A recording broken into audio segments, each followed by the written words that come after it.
So what is the real news? What is the fake news in the hubbub, the hysteria involving Trump, Russia, NATO, the Crimea? Alexander Vershbow is with us. He is the former U.S. ambassador to both NATO and Russia, and he joins us now here on the Steve Deace Show, powered by Conservative Review on the Salem Radio Network. Thank you for joining us tonight, Alexander. How are you? I'm very well. How are you? I'm doing very well. So this is obviously an area that you've got some experience and some expertise in. Let me just start with a general question. On a scale of 1 to 10, with 1 being completely overblown, hyperbolic, minimal, 10 being we're at DEFCON 1. What is your view of just how serious we are about denigrating, diminishing our relationship with NATO in a Trump presidency? Well, that one's a tough one to answer because the signals continue to be mixed. And we heard in the inauguration speech a very nice phrase about reinforcing existing alliances. And the president has said he considers NATO very important, but he also says it's obsolete, which I don't think is true. So allies are still scratching their heads, trying to figure out where does the administration want to go. NATO has its problems. Allies could spend more on defense, and I think they're beginning to do that. But it's been a very valuable asset for the United States. It helps us solve problems by having a bunch of allies who share our values, share our interests, ready to even fight and give up their lives for U.S. policies. So hopefully we can improve NATO rather than cast it aside. Well, that leads to my follow-up question. Is NATO irrelevant? Make the case, because one of the things, and this is something, an area where I have some strong disagreement with Trump, but one of the things I'm concerned about is when Trump says things like NATO is irrelevant. One, he doesn't define why he thinks that, but when I hear people say, well, that's not true, they act as if, well, he just can't say that, rather than making the case of why that's an incorrect assessment. So, Alexander, can you make the case that NATO is not irrelevant? Yeah. No, I think it's extremely relevant, maybe more relevant today than it was even 3 or 4 years ago, because it was invented, remember, of course, to defend and deter aggression from the Soviet Union.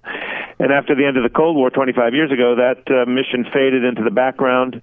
But NATO remained valuable in other ways. It helped put out the fires in the former Yugoslavia.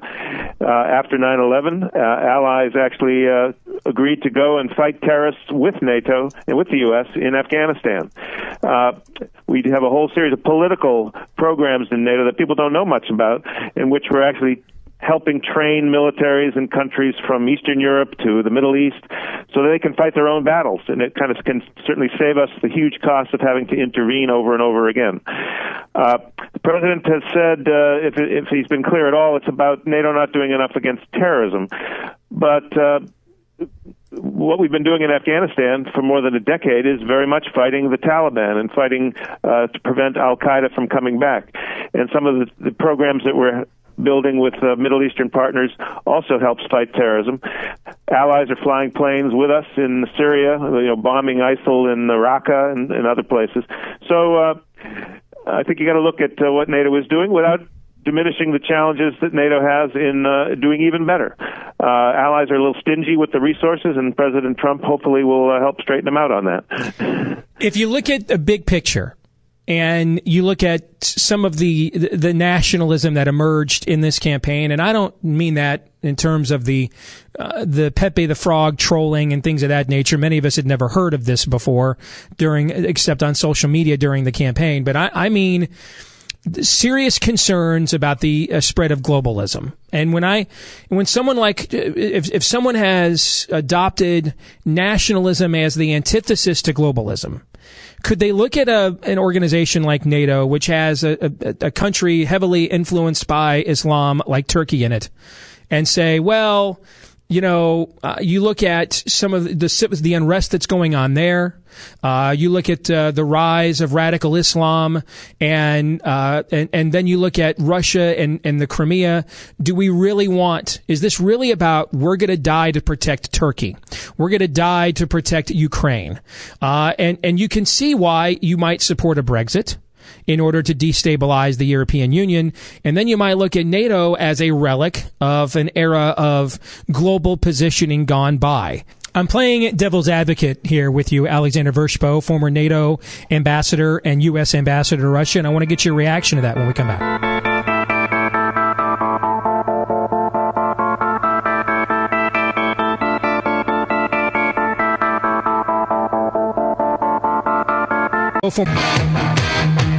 Back here on the Steve Deace Show with Alexander Vershbow, former U.S. ambassador to both NATO and Russia. So I left you hanging, Alexander, before the last break. And, the emergence of the new nationalism and the way that it looks at things like Brexit and NATO. And I want to give you time to react to that now. Well, I think you have to look, first of all, at history. And when countries have been left to their own devices to take a purely national approach, they've ended up going to war with each other. That's certainly been true in Europe. And what NATO did, in addition to keeping the Russians out, which it did very effectively, it kept Europe from going back to war among themselves. You actually had Nazi Germany suddenly transformed into a democracy that became a producer and a contributor to security. So going back to a purely national approach, I think, leads to risks and dangers, and NATO, I think, has been a very valuable instrument for preventing that. That being said, there are problems within NATO. You're right to point to Turkey, for example, as a country that's drifting a bit away from NATO, more authoritarian at home, becoming more aligned with the Russians, at least in the latest stages of the Syrian peace negotiations. But NATO gives us a platform to kind of bring them back into the fold, because Turkey ultimately needs NATO as much as maybe more than we need Turkey. And so I think we get leverage through the defense commitments that we have in NATO. The key thing, of course, is it's all for one and one for all. We get a lot of benefit as the United States in defending our interests, in fighting our battles from the Allies. 1,000 allies have died in Afghanistan basically to help avenge what happened on 9/11. And allies have taken perhaps more of the burden of the economic sanctions against the Russians to punish them for their aggression against Ukraine. So they're not total freeloaders. They actually can be what we call in the trade force multipliers for American interests.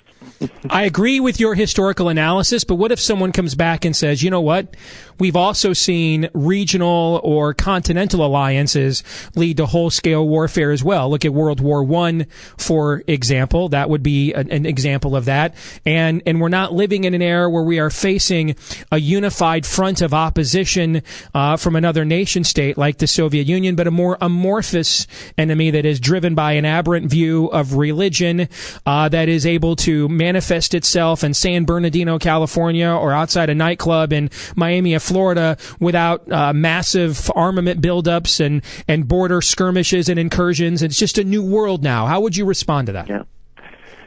Well, I agree with you, and I know the president has put a lot of stress on fighting radical Islamic terrorism, and he's absolutely right to do that. But I think fighting them, working with our allies, is ultimately going to be more successful than going it alone. I mean, the allies have more of a Muslim populations in their own country that are getting, at least some of them getting radicalized. They live closer to these areas of open conflict in North Africa and the Middle East. So we can help them help us to kind of counter radicalization, to help legitimate governments fight the terrorists at home so we don't have to fight them here on our own shores. It's always better to fight having allies on your side than going it alone. Could some of this from Trump be art of the deal posturing? You're a diplomat. You've obviously been an ambassador to Russia. You understand.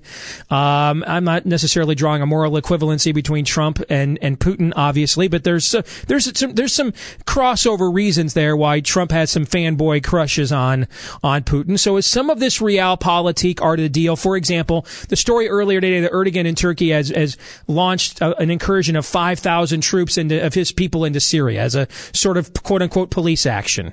Could some of this be an attempt to rearrange the chessboard of NATO, where the prominence is, concern about nations like Turkey either trying to diminish their role within NATO or remove them out altogether? I mean, I'm asking, how much of this do you think is a negotiation tactic from Trump? Mm-hmm. Well, it's hard to know. I certainly hope so, and I think it would be perfectly legitimate for a new administration to kind of put some new challenges on the table and ask allies to suck it up and try to do better than they've been doing on these problems, or go in slightly different directions.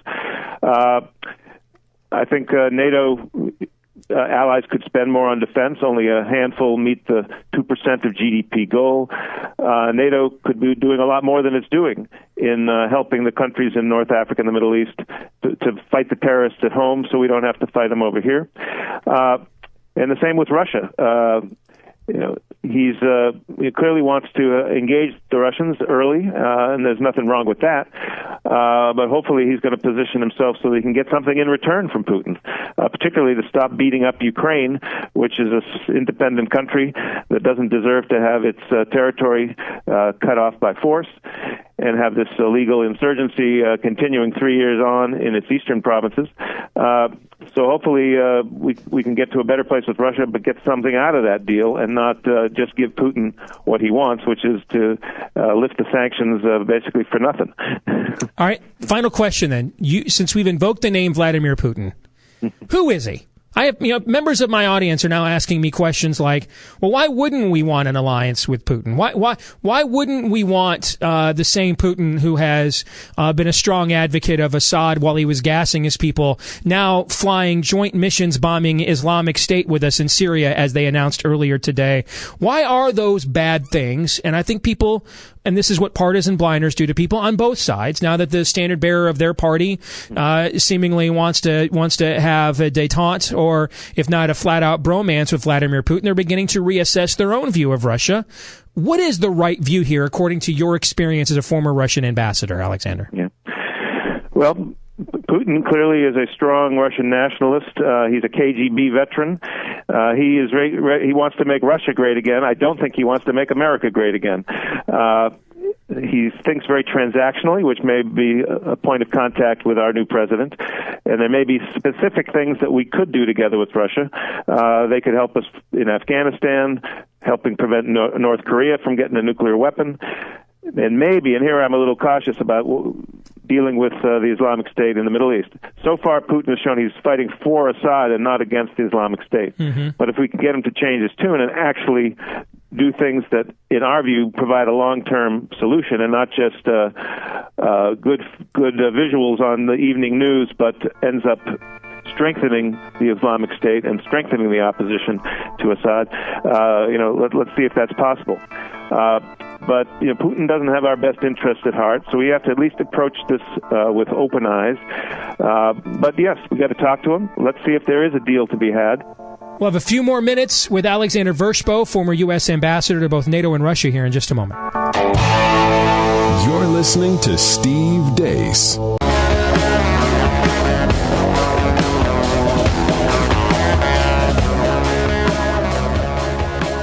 Wrapping it up with Alexander Vershbow. He is the former U.S. ambassador to both Russia and NATO here on the Steve Deace Show. Does Putin really want a deal, or is this an attempt to destabilize the West in order to reassert Russian prominence?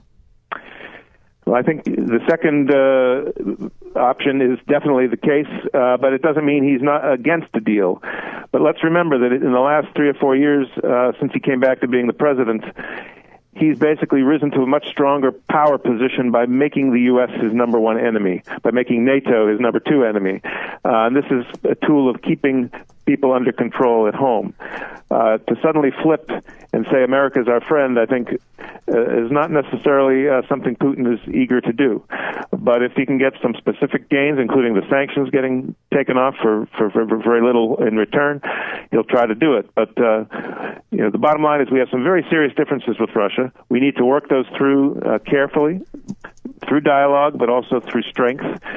Part of that strength is a strong NATO as a foundation, so when we go and engage Putin and try to make a deal, we have all of our allies standing beside us, pushing in the same direction. I think we'll get a much better deal working with allies and looking out for small countries that have been the victims of aggression than by unilaterally charting our own course. Alexander Vershbow, former U.S. ambassador to both NATO and Russia. Alexander, a wealth of information. Thank you for joining us tonight. We appreciate it. You're very welcome.